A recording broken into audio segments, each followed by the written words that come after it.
Artigo científico Marcas da Violência, Vozes Insurgentes no Teatro Negro Brasileiro. Autor Marcos Antônio Alexandre, Universidade Federal de Minas Gerais, UFMG, Belo Horizonte, MG Brasil. Resumo. Marcas da Violência, Vozes Insurgentes no Teatro Negro Brasileiro. Os estudos da etnocenologia retratam os aspectos relacionados com a teatralidade e espetacularidade, tanto no campo dos rituais quanto cênicos.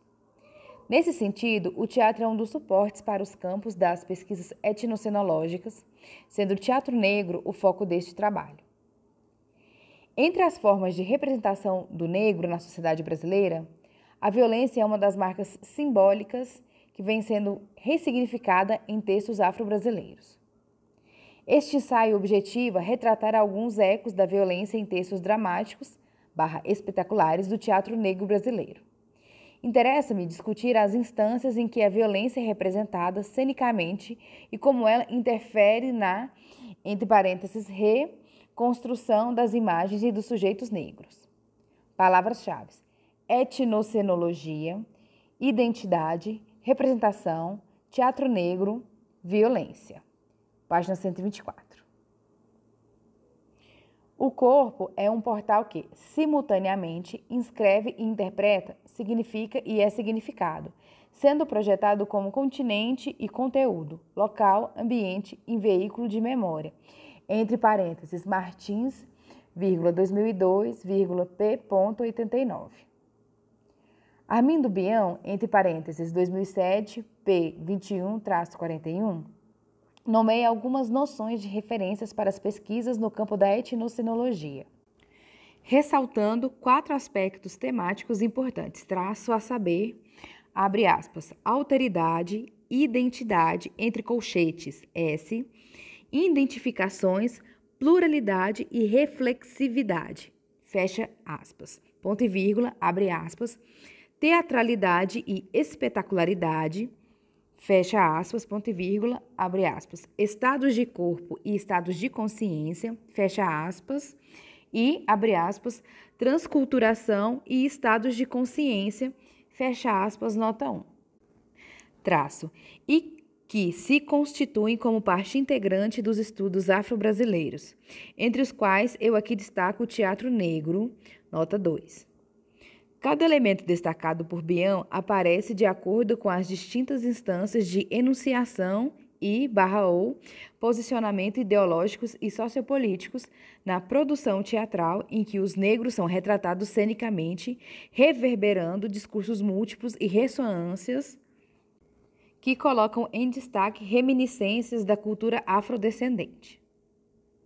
Partindo do campo dos estudos da crítica literária e enfocando mais especificamente o universo de enunciação relacionado ao negro, suas identidades e cultura, bem como sua relação com as artes performáticas, Leda Maria Martins, entre parênteses, 2002, página 73, argumenta que, abre aspas, a cultura negra é lugar da encruzilhada, fecha as aspas.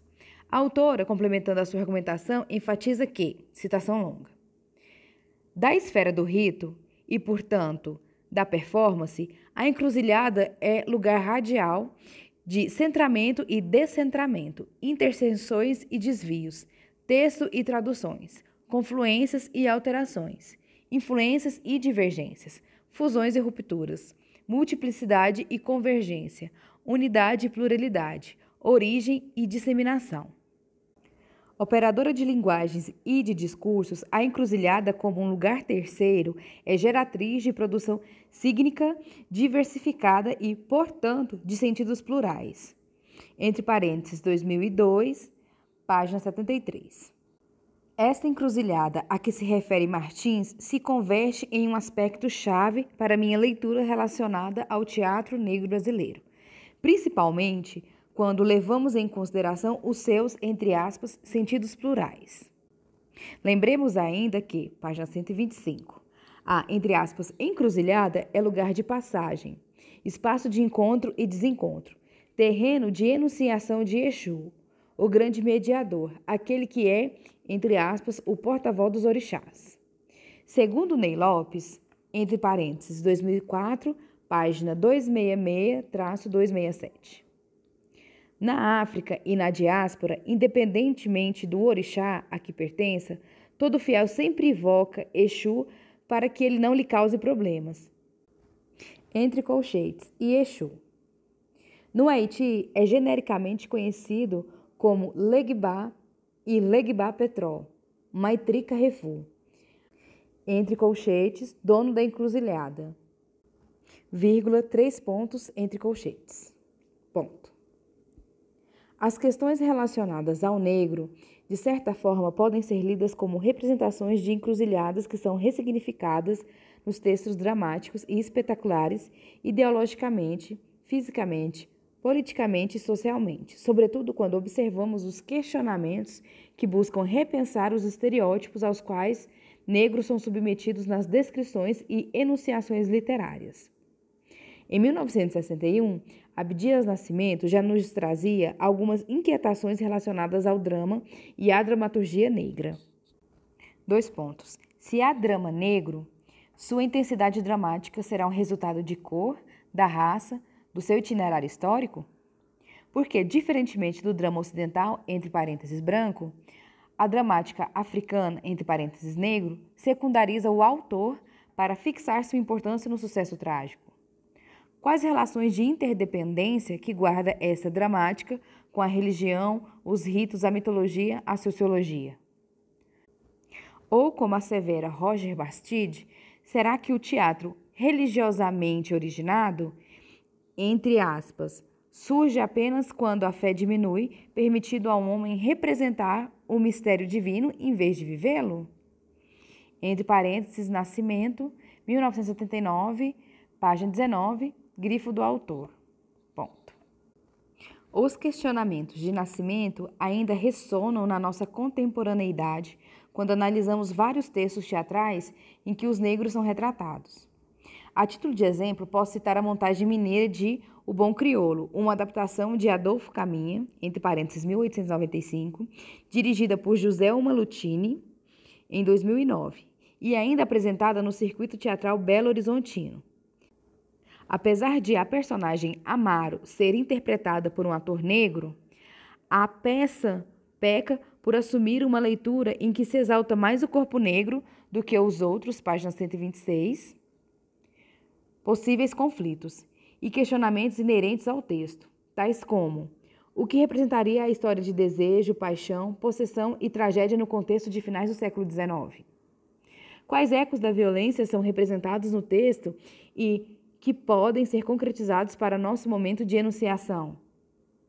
Em cena, excetuando a boa representação da atriz que via a personagem Dona Carolina, amiga e rival de Amaro, o que se vê é a utilização excessiva de estereótipos que alimentam a ideia do negro como objeto sexual, bem dotado e sem cultura.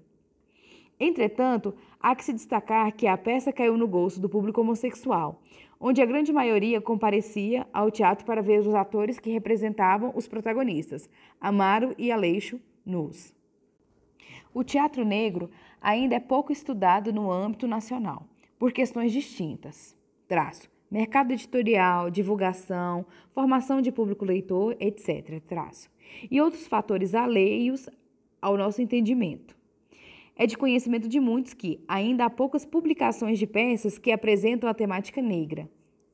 E se sabe que o escasso material existente tem circulação restrita a espaços específicos.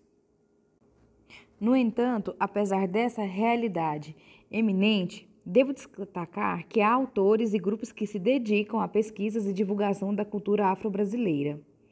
Para ratificar o meu discurso, entre outros, posso citar a dramaturgia do autor paulista Alain da Rosa, bem como os trabalhos do grupo carioca Cida dos Comuns, dos Baianos, Bando Teatro Lodum e Companhia Teatro Nata, dos grupos mineiros Teatro Negro e Atitude e Companhia Será Que?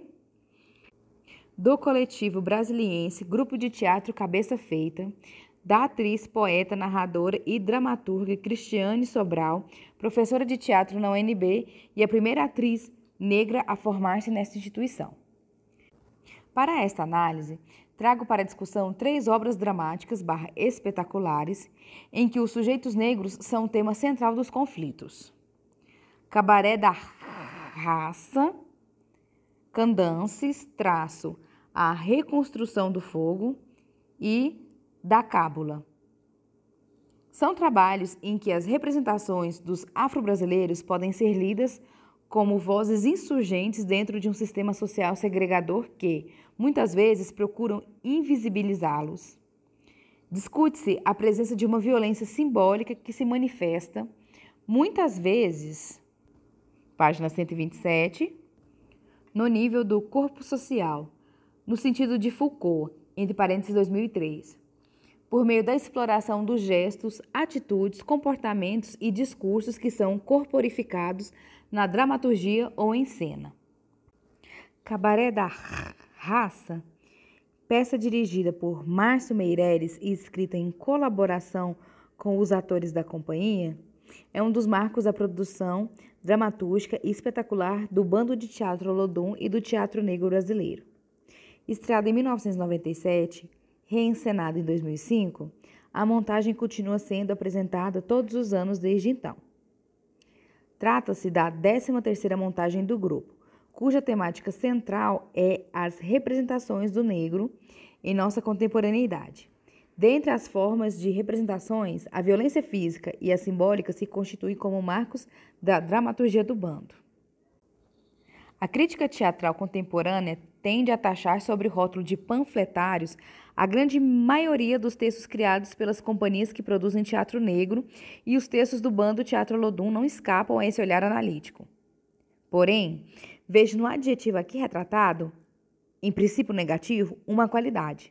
À medida em que alguns coletivos assumem um panfletário como uma ferramenta metodológica e estética de construção do texto espetacular. Um exemplo bem-sucedido disso aparece no texto inicial de Cabaré da Raça, proferido pela personagem Wensley, página 128. Boa noite, resistência. Boa noite, brancos. Este é um espetáculo didático, panfletário e interativo. Portanto, meu nome é Wensley de Jesus. Sou negro e estou fora. Faço questão de dizer isso. Não concordo com esse sistema estruturado por brancos há séculos para nos colocar em padrões que interessam a eles. Por isso estou fora. Porque para mim ser negro é isso, é estar fora, cavando, buscando evoluir. E a questão que se coloca é, você é negro? Mas, antes disso, o que é ser negro? É essa discussão que queremos levantar aqui, no Cabaré da Raça. Canta. Cabaré da Raça. Refrão. Cabaré da Raça. Cabaré é da raça. Cabaré da raça. Cabaré é da raça. Eu quero ver a raça ser passada em revista, pousando em posição de sentido obrigatório. Ou então, quem sabe, seja a raça entrevista, na contracapa do auditório do refrão. Entre parênteses. Bando, ponto e vírgula, Meireles, vírgula, 1997/2005, vírgula, P.2-3, fecha parênteses.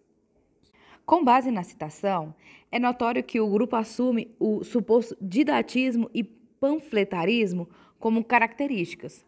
No entanto, isso deve ser lido como uma ferramenta estética utilizada para o grupo trazer à tona os questionamentos sociopolíticos que busca fazer emergir por meio dos discursos retratados em cena pelos atores/personagens. Nota número 4. Dessa forma, a partir deste viés, a montagem traz para discussão o negro e as diversas situações que ele enfrenta no seu dia a dia, proporcionando ao leitor/espectador um retrato de negros brasileiros, mais especificamente de baianos, apesar de que podemos estender esse panorama para outras cidades do território nacional. Tipologias de negros são trazidas para serem discutidas nas cenas. O negro alienado, o engajado, o vendido, o revoltado, o universitário, o rico que não se reconhece como negro pela posição social, o bom de cama, etc. Para corroborar o assinalado, trago algumas dessas tipologias para discussão, como a do negro e a do negro fodido. Página 129. Se o negro é bom de cama? Claro que é. Os dois. tanto o negro quanto o negro fudido. Vou explicar. O negro está no seu escritório digitando no seu computador, passando o seu fax na teleconferência. Aí chega em casa e toma um banho de ducha. Olha aí a referência, de ducha. Deita na cama redonda com o espelho no teto. Aí, ó, tá descansado. Agora, um negro fudido, levantando o muro, virando massa, batendo laje e olha que bater laje cansa. Que eu sei que cansa. Chega em casa, toma um banho de cuia. Olha a referência, de cuia. Vai pro quarto com a nega, deita e dorme. É ou não é bom de cama? É nessa categoria que eu tô classificando. Entre parênteses, bando, ponto e vírgula, Meirelles, vírgula, 1997-2005, vírgula, P.14. Nota número 5. É interessante observar que a violência aqui é simbólica, como pode ser observado na fala da personagem anteriormente descrita, Abará. A função bom de cama é questionada, ultrapassado o âmbito físico-corporal para atingir o social. Assim, a estratégia de reflexão do bando Teatro Lodum é fazer com que a personagem brinque com o estereótipo do negro bom de cama para discutir um dos lugares de representação de grande parte de negros brasileiros, aqueles que vivem em condições econômicas desfavoráveis e que são submetidos a empregos que não os valorizam, patrões que pagam salários ínfimos. O codinome Fodido reforça o preconceito e estabelece as diferenças entre os negros, socialmente estabelecidos ou não. Fica por conta do leitor/espectador, como em várias outras cenas do texto dramático/espetacular, rever o seu lugar de enunciação. Devo evidenciar que quaisquer supostos discursos panfletários transcendem as cenas, configurando-se no desenvolvimento da proposta espetacular por meio do enaltecimento do sujeito afrodescendente, com a exploração de imagens e nuances distintas. Em alguns momentos, exalta-se a figura negra, como podemos observar na apresentação da personagem Dandara. 2 pontos. Claro que sou negra, linda, assumida. E o que é melhor, sem nenhum trauma. Meu nome é Dandara, faço faculdade de interpretação na escola de teatro, mas não pense que foi fácil chegar lá, não. Eu tive que estudar muito. Agora, claro, minha família sempre me deu a maior força. Eu sou filha única. Eu já fui muito discriminada por aí, sabe? Ouvi muito... Página 130. Ouvi muitas piadinhas sem graça. Dói. Mas eu sempre tirei de letra, estudando e tentando conquistar o meu espaço. Posso dizer uma coisa para vocês. O negro simplesmente não comanda o mundo porque não sabe a força que tem. Entre parênteses, bando, ponto e vírgula, Meirelles, vírgula, 1997/2005, P.5. Seu discurso revela não só o sujeito que se reconhece como negro, mas, principalmente, aquele que tem orgulho de sua etnia e que, mesmo reconhecendo que sofre preconceitos, valoriza sua raça, sua cultura e tem consciência de sua força e poder. Em outros trechos do texto, observa-se uma crítica direta ou indireta em relação à postura ideológica de outros personagens. Essa assertiva pode ser comprovada a partir da leitura das falas de uma cantora que se diz morena, Carine. Essa questão de etnia, para mim, não tem importância. Se é preto, branco, amarelo. Na minha casa, todo mundo é branco. Eu sou morena. Mas acho que tenho algum antepassado negro. Porque eu gosto dos negros. Eu tenho um swing dos negros. Entre parênteses, bando, ponto e vírgula, Meirelles, vírgula, 1997/2005, vírgula, P.3-4. Diferentemente da personagem Dandara, Carine pode ser interpretada como um sujeito alienado, aquele que exalta sua ascendência, mas não se considera negro. Outra personagem que também apresenta um discurso negativista é Rosi Marie, uma mulher de posses que não se sente negra pelo fato de sua condição econômica. 2 pontos. Entra descendo as escadas, desfila até o palco, seguida e cortejada pelos homens. Negra? Eu? Eu nasci bem, sou de boa família, nunca tive problemas financeiros, tenho minha empresa. O gerente do banco onde eu tenho conta me dá tratamento VIP. Eu não entendo isso que vocês estão discutindo aqui, questão de raça, de cor. Eu, Rosi Marie, nunca fui discriminada. Homens tocam percussão.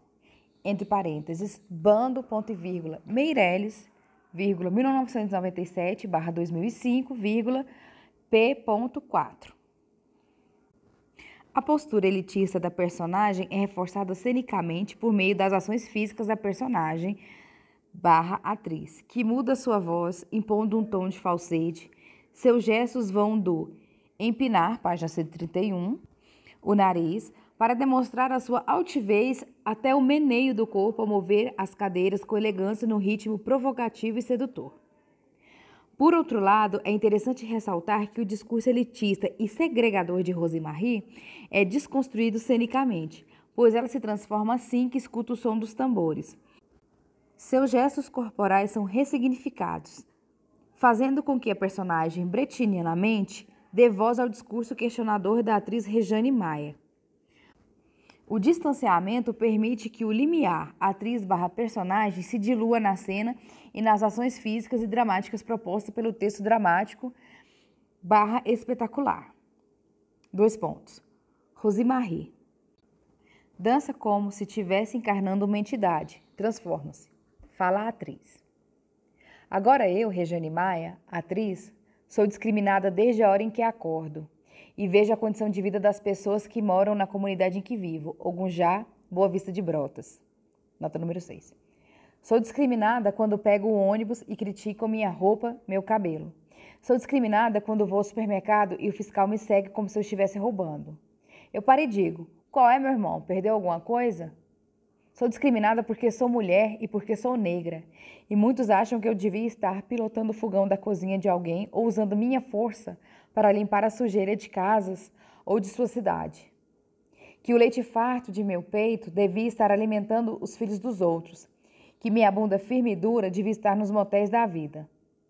Mas sou mulher e sou negra, e minha força vai ser usada para honrar a memória de meus antepassados.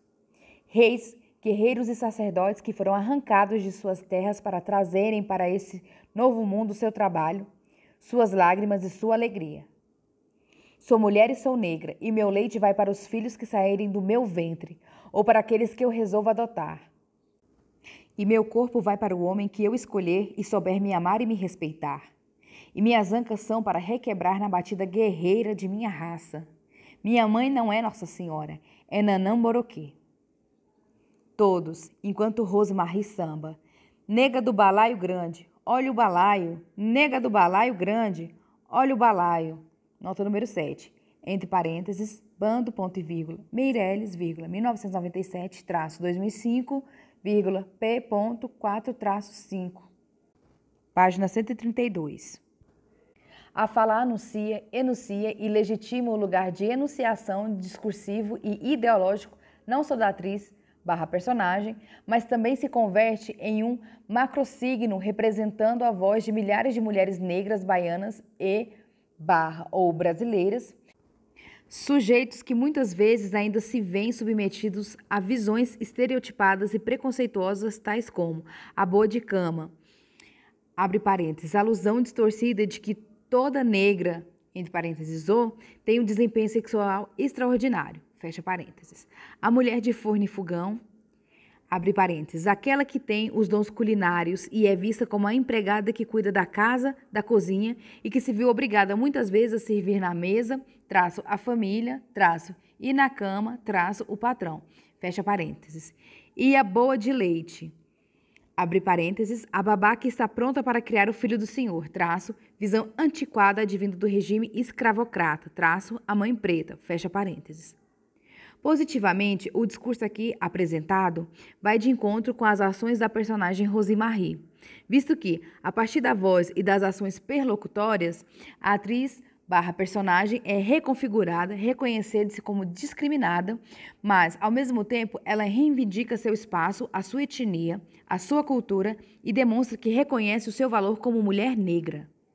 A cultura negra representada por meio da religião também é valorizada na fala de Rejane Maia, quando finalmente ela enuncia que, entre aspas, minha mãe não é Nossa Senhora, é Nanã Moroquê.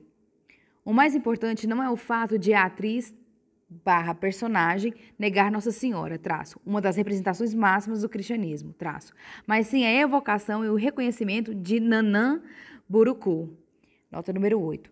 Como orixá de cabeça.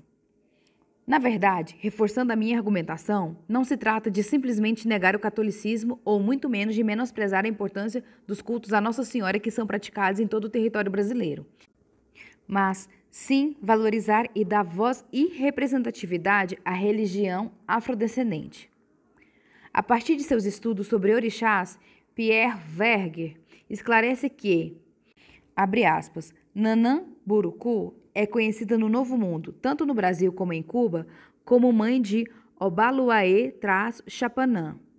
É sincretizada como Santana no Brasil e como Nossa Senhora do Carmo ou Santa Teresa em Cuba. Fecha aspas.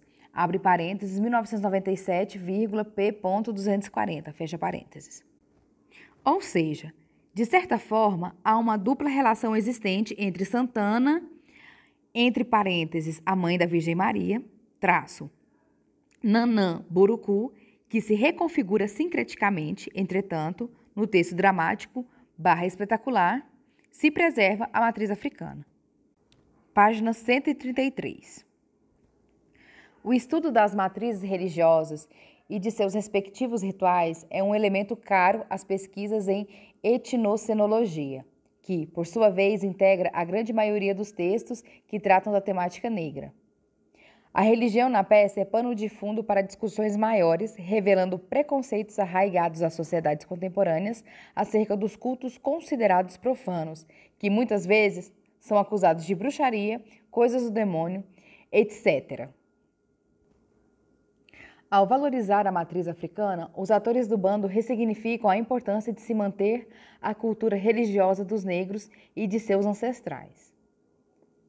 A música é outro elemento estético recorrente nos textos dramáticos do bando Teatro Olodum e, por sua vez, muito utilizada em suas montagens.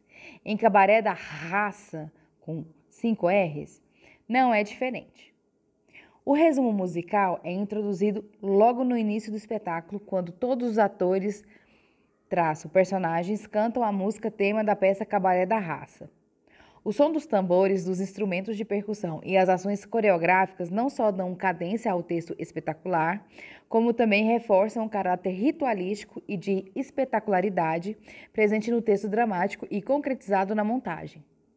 Lembremos que teatralidade e espetacularidade são aspectos fundamentais para os estudos dentro do campo da etnocenologia, e tais características, sem dúvida, são muito relevantes para a leitura de texto dramático / espetacular.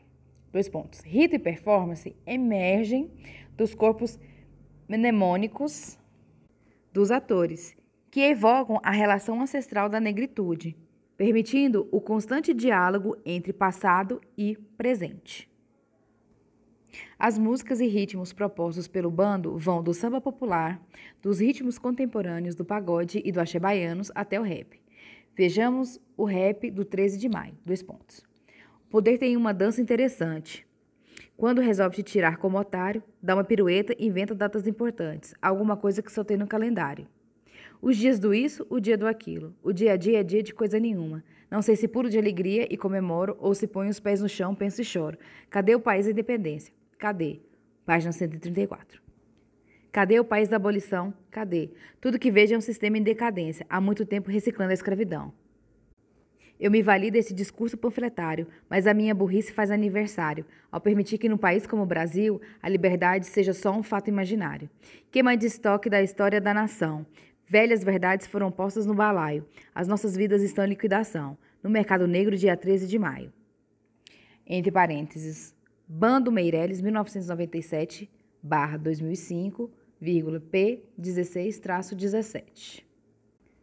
Anísio Viana argumenta que, no rapper, verificamos o desejo de ir além do artista e dar um grau de coerência aos fragmentos que compõem a sua história pessoal e comunitária para que, assim, o sujeito possa emergir de um contexto social dado e redefini-lo, entre aspas, para o presente. Abre parênteses, Viana, 2007, P.143. Fecha parênteses. Aproprio-me dos dizeres de Viana por considerar que tanto o texto dramático quanto o espetacular do bando cumprem com a função de recontextualização dos fatos e situações enfrentados pelo negro nas sociedades contemporâneas. Nesse sentido, sem sombra de dúvidas, a música é um dos elementos que propicia a sua reintegração social, que se reconcretiza por meio do rito espetacular. No rap do 13 de maio, a batida do instrumento e o gesto corpóreo dos atores em cena é desconstruído pelo discurso irônico proposto pela letra. Entre aspas, cadê o país da independência? Cadê? Cadê o país da abolição? Cadê? Produz-se um momento de ruptura e em cena surge um corpo social que discute as instâncias de legitimação do 13 de maio. Enquanto lei e suas representações simbólicas através dos tempos na escola, no trabalho, nas distintas esferas sociais em que o negro ainda se vê segregado. Diante do expresso, vale a pena destacar que, no momento de corporivivência dos rituais cênicos aqui discutidos, o, entre parênteses, encontro com Nanã e o corpo memória trazido pelo rap, a dimensão espacial, corporal e memorialística é rompida, dando a possibilidade de que se presencie uma nova integração. Página 135. Há um ato de inscrição corporal de religare, conjugando no mesmo plano corpo, chão, entre parênteses, terra, pó, gestos, nota número 9, voz, palavras, uma nova forma de habitar os espaços físicos, concretos e mnemônicos. O ato de habitar, entre parênteses, Ricord, 2000, p. 191. É estabelecido por meio da, entre parênteses, reconstrução de uma tessitura textual e corpórea em cena, e, com ele, podemos vivenciar uma escritura que é performática e litúrgica no tempo e no espaço, inscrevendo assim a oralitura, nota 10, dando uma forma a uma tessitura de memória pessoal e coletiva de uma diáspora da cultura negra que se converte em um repertório que enuncia um discurso de integração corporal, social e comunitária.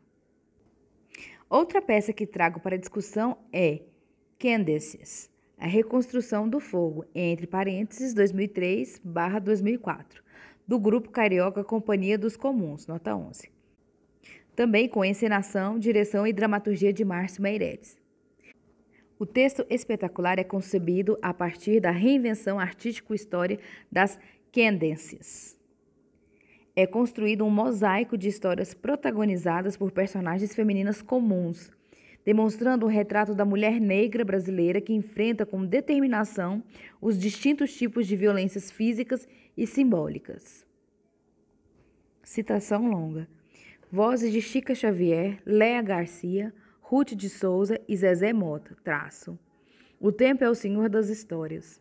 O tempo guarda muitas histórias, para sempre. As histórias ficam guardadas para sempre no reino do tempo, quando não são contadas. As histórias não são contadas quando não existe voz que as conte. Quando as vozes não são ouvidas. Quando as vozes são caladas. Quando os ouvidos não conseguem escutá-las. Quando ouvidos não entendem o que escutam. Temos muitas histórias para contar. Temos então que restaurar nossa voz. Temos que acostumar os ouvidos ao som dessa voz restaurada. Temos que tirar as histórias do reino do tempo. Entre parênteses, Companhia, 2003, página 1. Página 136. Com esse texto que evoca a função griot, neste caso, por meio de vozes femininas que irrompem o silêncio e vivificam na memória corporal, pessoal e coletiva do leitor-espectador, abre-se a montagem, nota número 12. É como se fosse uma evocação ao tempo espiralar, entre parênteses Martins 2002, que pode ser lido como um chamado para que o leitor/espectador possa abrir os sentidos. Abre parênteses, escutar, ver, antever, fecha parênteses, para os fatos que serão reconcretizados na peça. Em outras palavras, o tempo, traço, o guardião das histórias, traço, evoca tessituras verbais e vocais que serão trazidas para discussão no desenlace dos conflitos dramáticos. Xanaca Daquete, Amanirenas, Amamixaquete, Amamiter eram as candances, rainhas e guerreiras negras que viveram antes da era cristã, detendo o poder do Império Meroe. Com estratégia e força, enfrentaram o Império Romano, comandando seus exércitos.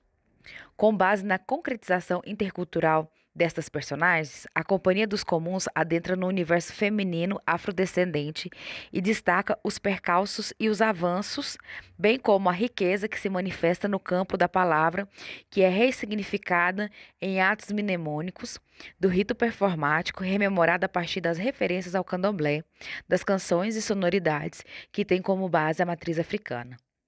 Elementos que marcam a trajetória das mulheres negras e as contribuições políticas, culturais e sociais delas são destacados. O texto dramático é construído a partir das experiências pessoais de cada integrante do elenco e também de página 137.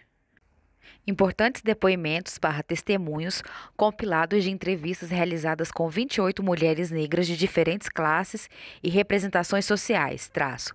Poderíamos dizer mulheres cândices dos nossos tempos, traço. Entre outras, Aglaete, Alzira Fidalgo, Chica Xavier, Dona Ivone Lara, Dona Zica, Daí, Helena Teodoro, Jurema Batista, Léa Garcia, Lúcia Xavier, Mãe Edeuzuta, Ruth de Souza, Tia Doca, Tia Neném, Tia Surica, Wanda Ferreira, Veluma, Vera do Aguibara, Zezé Mota. Nesses depoimentos / testemunhos, as palavras em seu conjunto expressam muito mais que sintagmas. Mais uma vez, elas irrompem o silêncio, denunciam, posicionam-se, abre aspas, colchetes com 3 pontos. Então aprendi, sou negra sim, e politicamente não é da cor da pele que o negro é. Traço, é esse ser ancestral que nós somos. Fecha aspas. Entre parênteses, Veluma, Apude, Companhia, 2003. Abre aspas. Ser mulher negra é complicado, porque ela ganha menos que a mulher branca e menos que o homem negro.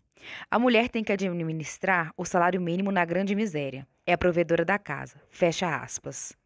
Entre parênteses, Mota, Apude, Companhia, 2003. E, entre outras falas, chama-me atenção as palavras de Ruth de Souza, uma das grandes damas e ícone do teatro negro brasileiro. 2 pontos. Citação longa. Nunca havia feito teatro. Minha mãe, como gostava muito de opereta, me levava para assistir a algumas. Passei a apreciar com outros olhos e hoje sou atriz e gosto de ser. Mas sempre soube que seria muito difícil alcançar, por exemplo, um papel principal, por ser negra. Porque ser mulher e negra é ter que lutar 2 vezes pelos seus ideais. Entre parênteses, Souza, Apude, Companhia, 2003. Na dramaturgia de Candaces, são trazidas para a cena vozes de mulheres que integram as comunidades de baixa renda. São mulheres marcadas pela violência corporal, psicológica e social. Dentre estas mulheres, recupero as palavras, escrevivências. Nota 14, da personagem Néia, 2 pontos, citação longa. Ô moço, ajuda. Meu filho tá caído assim e sujo, mas ele não é vagabundo não. Ele tá cansado. A gente tá muito cansado de tudo isso. Ele cansou de procurar emprego. Outro emprego melhor do que o do pai, de pedreiro. Porque emprego de pedreiro não é respeitado não. Trabalha como dá, não conseguiu outro emprego porque, página 138. Porque não tinha estudo. Mas a gente cansou de procurar estudo para ele. Entre colchetes 3 pontos. Calu era mestre de obra e eu lavava. Mas o dinheiro não dava para tudo, não. A gente tinha que cuidar do pai de Calu, que era cego e não tinha previdência. E da irmã de minha mãe, que morava com a gente e era fraca do juízo. Aí meu menino teve que ajudar o pai. Eu mandei o pai ensinar o ofício. Perdeu o interesse pelo estudo. Cansou. Cansou de chegar na porta da escola e voltar porque não tinha aula. O professor faltou ou estava de greve. Cansou de não ter o seu para comprar suas coisinhas. Começou a trabalhar. Aí não achou nada melhor porque não tinha mais estudo. Agora tá ali deitado. Parece criança. Levanta, meu filho. Pare que tá dormindo. Ele dormia bem. Não deu trabalho esse daí. E foi o único. O outro, eu mais calor, achou que não ter e não nasceu. O médico do posto que me atendeu, que o aborto deu complicação, ligou as trompas, que disse que era melhor, que eu não devia mais ter filho mesmo. Levanta, menino. Quando nasceu, primeiro foi a confusão para arranjar leito no hospital. Mas ele era brabo e nasceu no corredor mesmo. Quase eu de pé, eu gritava, tá nascendo! E não tinha nem enfermeira, nem médico para parar. Deitei no chão e ele começou a nascer. Foi assim. Agora tá aí deitado. Ele estava lá em cima no andaime. E agora? Aí dormindo. Cansou. Levanta, meu filho. Vamos para casa deitar. Amanhã tu acaba o serviço. Eu falo com teu pai. Entre parênteses, companhia, vírgula 2003, vírgula, página 1. As diversas formas de violência estão por trás de cada frase proferida pela personagem, denunciando faltas inerentes à vida de muitas mulheres e famílias iguais ao infortúnio. Falta de estudo dos filhos e más condições educacionais na grande maioria das escolas públicas brasileiras. Falta de saúde pública, de escola, de trabalho, de comida, de possibilidades de vida e, acima de tudo, de vida digna, etc. São aspectos múltiplos que vão sendo linkados a partir de um discurso simples e entrecortado. São propostos silêncios que gritam nos ouvidos do leitor-espectador, que é chamado a compactuar com a dor da personagem. Uma releitura crítica das letras clássicas de Chico Buarque, Meu Guri e Construção? Esta última sem o último beijo da mulher amada e do filho, aqui não concebido. Como uma obra aberta, pronta para uma leitura transversal. Nota número 15. O texto dramático / espetacular propicia outra possível leitura. O guri cresceu, virou homem em meio à violência social e, contrariando a linha pré-estabelecida, página 139, pelo destino mundano, traço, ou seria pelo oráculo contemporâneo do submundo, traço, não virou bicho solto, mas seguiu o destino traçado pelos pais, virou pedreiro. O diferencial aqui é que ele, como tantos outros brasileiros, morre não a tiro de bala, mas enquanto exercia seu ofício de pedreiro. Abre aspas, morreu na contramão, atrapalhando o tráfego. 3 pontos, fecha aspas. Abre aspas, olha aí, barra, ai meu guri, olha aí, barra, olha aí, barra, é o meu guri. E ele chega. Entre colchetes 3 pontos, fecha aspas. Não posso deixar de evidenciar que o espetáculo ganhou o prêmio Shell, 2003, de melhor música, tendo sido indicado em mais 3 categorias, 2 pontos, abre parênteses, direção, figurino e categoria especial, coreografia, fecha parênteses, ponto e vírgula. Foi também eleito pelos jornais O Globo e Jornal do Brasil como um dos 10 melhores espetáculos de 2003. Na leitura da crítica Barba Eliodora, 2 pontos, citação longa. A encenação é uma bela apologia da dignidade da mulher negra. Com um texto que mistura a evocação de histórias e mitos das ancestrais africanas e os problemas do cotidiano da comunidade negra, sua luta pela dignidade individual e de seus grupos em face das barreiras, dos preconceitos ostensivos ou repetícios. Entre colchetes 3 pontos, abre parênteses, Eliodora, 2003, online, fecha parênteses, nota número 16. O último texto que apresento nessa discussão é Da Cábula, de Alan da Rosa dos Santos. Nascida em Taboão da Serra, em São Paulo, Alan da Rosa é poeta, contista, narrador e dramaturgo, nota número 17. Um dos promissores escritores de sua geração, dono de uma linguagem contundente e de uma escrita comprometida com as mazelas de uma população que é excluída das benesses de nossas sociedades. Dentro desta linha, encontra-se o texto dramático da Cábula, nota número 18. Peça em que o autor assume uma escrita comprometida com a enunciação do sujeito negro e a sua integração na sociedade. Ney Lopes, na apresentação do livro no qual a obra é publicada, explicita que, abre aspas, o texto de Alain da Rosa quer e consegue dinamitar e implodir as torres desta sociedade excludente. Fecha aspas, abre parênteses, Lopes, 2008, página 14, fecha parênteses. A personagem protagonista da peça é Dona Filomena da Cábula, uma personificação de milhares de mulheres pobres brasileiras. Ela é negra, empregada doméstica, analfabeta e tem o grande sonho de aprender a ler para poder mudar de página 140. Alguma maneira, sua perspectiva de vida. Fora casada, iludida por um sujeito que se dizia empresário em Minas, abandona a mãe, abre parênteses, personagem que se personifica textualmente por meio de sonhos durante o desenvolvimento das ações dramáticas. Fecha parênteses. Teve uma filha que perde pela vida. Filomena da Cábula é o tipo de personagem complexa e repleta de representações semânticas. É uma representante típica de uma grande parcela de brasileiros excluídos, trabalha o dia inteiro e vai à noite para a escola com o objetivo de aprender a ler e escrever. É motivo de chacota dos patrões pelo fato de estudar, decide largar o emprego, alugar um quartinho e acaba pagando pelo ponto de uma banca de camelô, sonhando em mudar de vida. 2 pontos. Citação longa. Abre parênteses, abraça a vassoura, fecha os olhos de emoção. Fecha parênteses.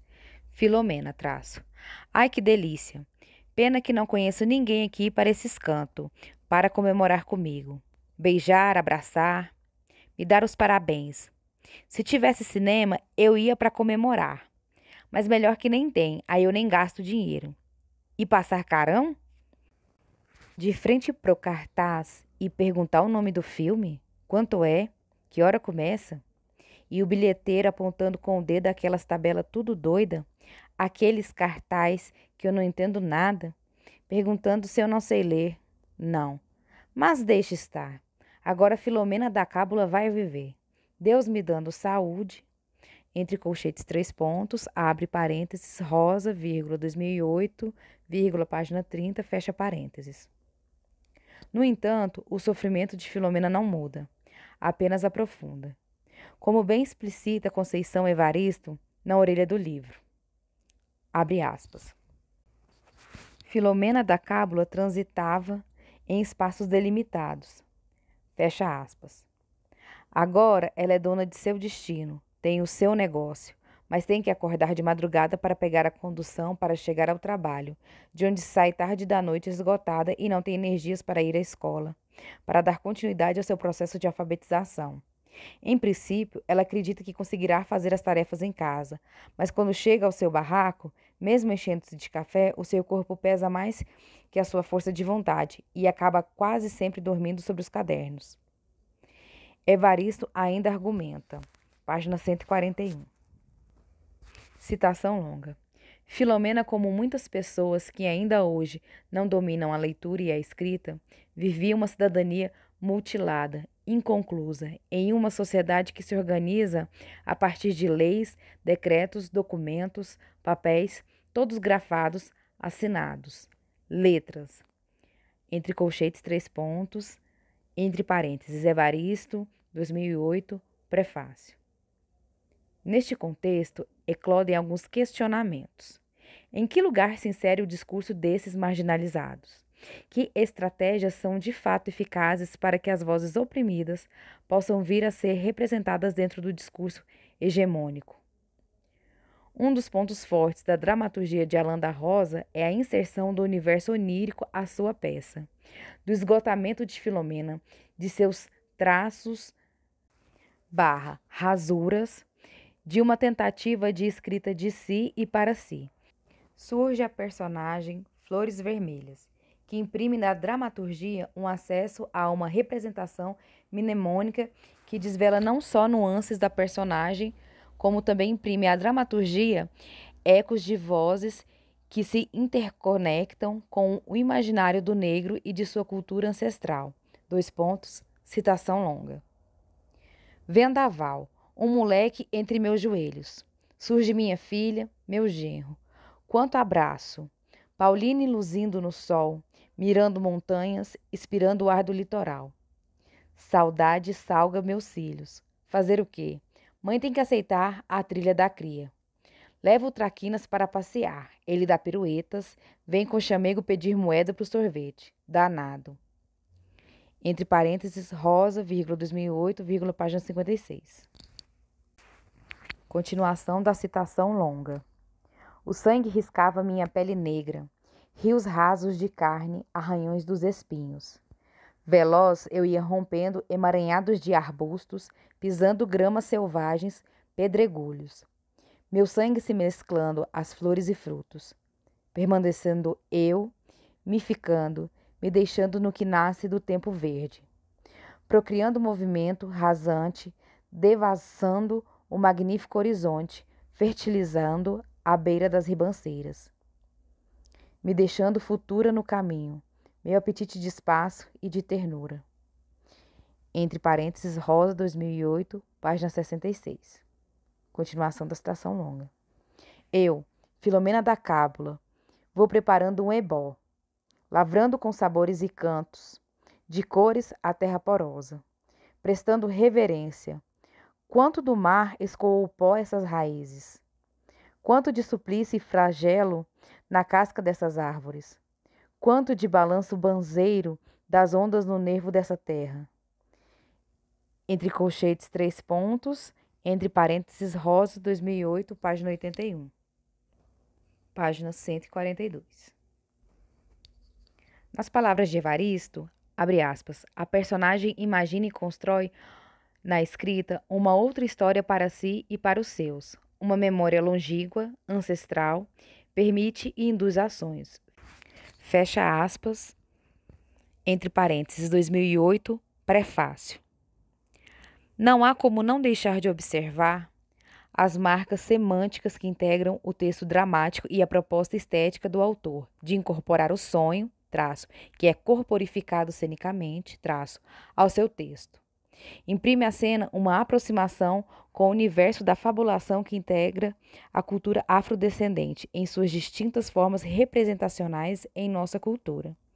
Em uma possível leitura espetacular, abre-se espaço para distintas possibilidades de concretização do texto dramático. A encruzilhada vivida por Filomena da Cábula e, por sua vez, por todas as personagens coadjuvantes que aparecem ao longo do desenvolvimento das ações dramáticas, é mote enunciador do negro, agente mediador de sua própria condição. À guisa de conclusão, gostaria de reiterar o porquê da escolha dos textos dramáticos / espetaculares aqui discutidos, pois todos são representantes do teatro negro brasileiro, visto que apresentam os afro-brasileiros como sujeitos de enunciação. Além do recorte pelo viés da violência, traço, física, simbólica, identitária, pessoal, coletiva, traço. Finalmente, interessa-me destacar para minha reflexão crítica que, nesses textos, as vozes insurgentes representam um corpo negro pulsante. Conceitualmente, estou entendendo esse corpo negro pulsante como um elemento gestor que produz e, ao mesmo tempo, integra uma matriz ancestral, aquela que traz em si um elo com o continente africano e é uma matriz / corpus de reminiscência de memórias pessoais e coletivas que são evocadas por meio do corpo negro em performance espetacular ou escrita. Retomando meus argumentos iniciais, ratifico a assertiva de que são nas entrelinhas das encruzilhadas, territórios de Exu, que são gestados e tecidos os conflitos dramatúrgicos que integram o teatro negro brasileiro. Laroye Exu, Epababá Oxalá, Odoiá minha mãe. Notas do texto. Nota número 1. A descrição e o horizonte teórico, traço metodológico podem ser consultados em Artes do corpo e do espetáculo, questões de etnocenologia, organizado por Armindo Jorge de Carvalho Bião, entre parênteses, 2007, página 21-41. Nota número 2. Trata dos textos dramáticos ou espetaculares em que os negros, suas identidades e sua visão ideológica do, entre parênteses, e para o mundo, aparecem como temática central, ou seja, espera-se que seja apresentado o ponto de vista interno inerente aos negros. Não obstante, em uma perspectiva mais abrangente, o teatro negro, por excelência, não apenas retrata as especificidades dos sujeitos negros e sua integração na sociedade, mas também se nutre dos elementos que compõem e integram a cultura dos afrodescendentes em suas diversas manifestações artístico-performática. Danças, músicas, jogos, mitos e ritos. Vale destacar que, na minha leitura crítica, leio e entendo o teatro negro considerando ainda que o mesmo deva retratar os contextos e lugares de enunciação aos quais os negros se viram e ainda se veem representados ou subjugados em nossas sociedades. Também defendo a ideia de que, esteticamente, esse teatro pode vir a ser praticado por não negros, uma vez que o aspecto mais importante é ter o afrodescendente e a sua cultura como elemento de concepção dramática, espetacular, etnocenológicas. Nota número 3. Fotografia do elenco de Cabaré da Raça, em preto e branco, com 10 atores negros em cena, com vestimentas ritualísticas e mascarados. Foto de Márcio Lima, disponível em http://mundoafro.atarde.com.br. Nota número 4. Uma das características das encenações do bando Teatro Olodum é vincular o nome dos atores à dramaturgia cênica. Assim, em vários momentos há uma diluição das categorias ator versus personagem. As representações assumem características de personas, papel social, máscara social. Nota número 5. Essa e outras cenas que compõem essa análise podem ser vistas consultando um vídeo com fragmentos do espetáculo disponível em www.youtube.com/watch_v B maiúsculo, O minúsculo, V minúsculo, W minúsculo, Y minúsculo, underline 4211, M maiúsculo, E, feature, igual, related. Nota número 6. Um bairro popular de Salvador. Nota número 7. Samba popular tradicional. Nota número 8. Segundo Pierre Verger, entre parênteses, 1997, página 236, abre aspas, Naná Buruku ou Nana Buku, ou ainda Naná Bukung, é uma divindade muito antiga. A área que abrange o seu culto é muito vasta e parece estender-se de leste além do Níger, pelo menos até a região Tapá a oeste, além do Volta, nas regiões dos Guang, ao nordeste dos Ashanti. Fecha aspas.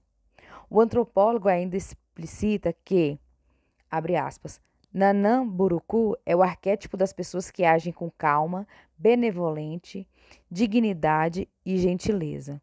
Das pessoas lentas no cumprimento de seus trabalhos e que julgam ter a eternidade à sua frente para acabar seus afazeres.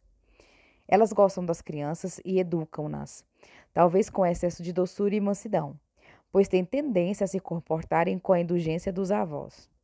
Agem com segurança e majestade.